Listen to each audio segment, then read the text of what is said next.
5h07 sur Sud Radio, c'est parti pour nos experts de chez Métro, premier fournisseur des restaurants indépendants en France. Aujourd'hui, on s'intéresse au vin de l'île de l'Érins dans la Méditerranée. Bonjour Stéphane Chevat. Bonjour Félix. Manager cave chez Métro du côté de Cannes. Alors, les îles de l'Érins, on parle d'un petit archipel au large de Cannes. Comment des si petites îles peuvent avoir des cultures, des vignes en l'occurrence, et en quantité suffisante pour produire du vin ? Mais là, on le doit au domaine de la ville de l'Érins, les moines qui sont arrivés sur l'île en 405. Donc, on trouve la vigne à partir du Moyen-Âge. D'accord. Oui. Donc, c'est pas. Il y a combien d'hectares ? C'est pas de grosses cultures ? Non, sur l'île de Saint-Honorat, le vignoble est placé au centre de l'île sur 8 hectares. 3 sont dédiés à la culture du vin blanc, à la vigne en blanc, et 5 sur les rouges.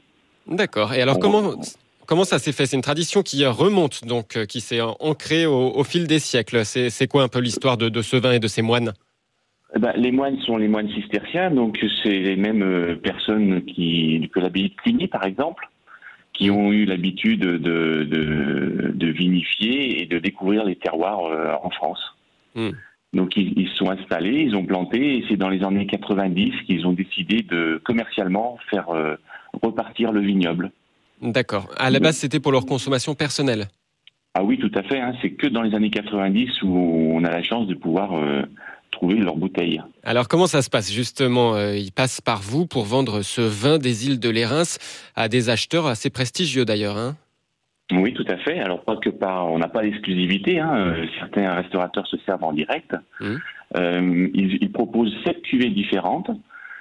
Toutes sont vinifiées sur du parcellaire et en monocépage, sauf une qui mélange du chardonnay et la clairette, cépage provençal. Ah oui, d'accord. Et alors, le fait de pousser si près de l'eau, ça rend ce vin assez unique ?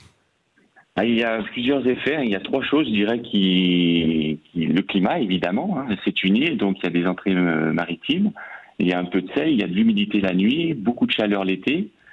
Mais ils ont la chance d'avoir tout un réseau d'eau douce où les vignes, les pieds, le racinaire peut avoir une alimentation d'eau fraîche. Parce qu'il y a beaucoup de soleil et pour les raisins, c'est important qu'ils trouvent son irrigation aussi. Donc le climat, après le terroir, c'est des micro-terroirs, il y en a 5, avec des sous-sols un peu calcaires, de la dolomie qui est une roche sédimentaire d'origine marine, et puis une petite couche un peu sablonneuse de limon régional. Voilà. Et puis après la culture, vraiment les moines qui amènent leur travail, leur savoir-faire. Tout est naturel et on n'a pas de pesticides, d'insecticides ou d'herbicides. L'herbe est arrachée mécaniquement, les bourgeonnages, toutes les vendanges sont faites à la main.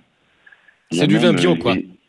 Pas encore, mais il est en certification. D'accord. Donc il faut, je crois, une dizaine d'années. Ils vont obtenir ça sans tarder. Et ils sont vraiment là pour préserver l'environnement et le faire évoluer dans le bon sens.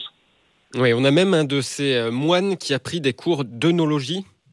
Oui, c'est le frère Marie qui est responsable de la vinification et il est allé prendre ses cours au lycée agricole de Hyères.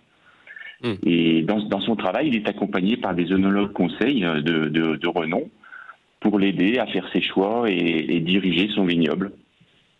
En même temps, avant même de prendre ses cours d'œnologie, on peut imaginer qu'il avait une certaine expertise parce que quand vous nous dites que ça a commencé en 450, on se dit que ça a dû quand même être peaufiné par les ans, cette histoire. Il y a un peu l'historique, mais quand même, la culture de la vigne n'est pas quelque chose d'inné, donc il a bien fallu qu'il apprenne. Et il a été désigné au départ, on ne lui demande pas son avis, on dit voilà, tu seras responsable de l'œnologie, donc il fallait qu'il se forme. Oui. Pour revenir sur la topographie des lieux, il y a une de ces îles de l'Érins en particulier qui permet cette culture de la vigne et donc la production de vin. C'est l'île de Saint-Honorat, puisqu'on a des sous-sols qui sont dédiés à ça, où la vigne se porte bien. On ne pourrait pas le faire sur l'île de Sainte-Marguerite. Ah oui, parce qu'il y a moins de relief, c'est ça ? Voilà, on est sur un pli géologique qui permet d'avoir des stries verticales et non pas horizontales. Et la vigne peut plonger et s'enraciner sur le calcaire. C'est courant pour vous, chez Métro, de distribuer des vins qui correspondent à une parcelle si modeste, parce que là, finalement, on est sur, j'allais dire, un marché de niche, en tout cas sur quelques hectares, sur une petite île au large de Cannes. C'est quand même très pointu. Ça peut, par définition, pas être aussi courant que le Bordeaux, quoi.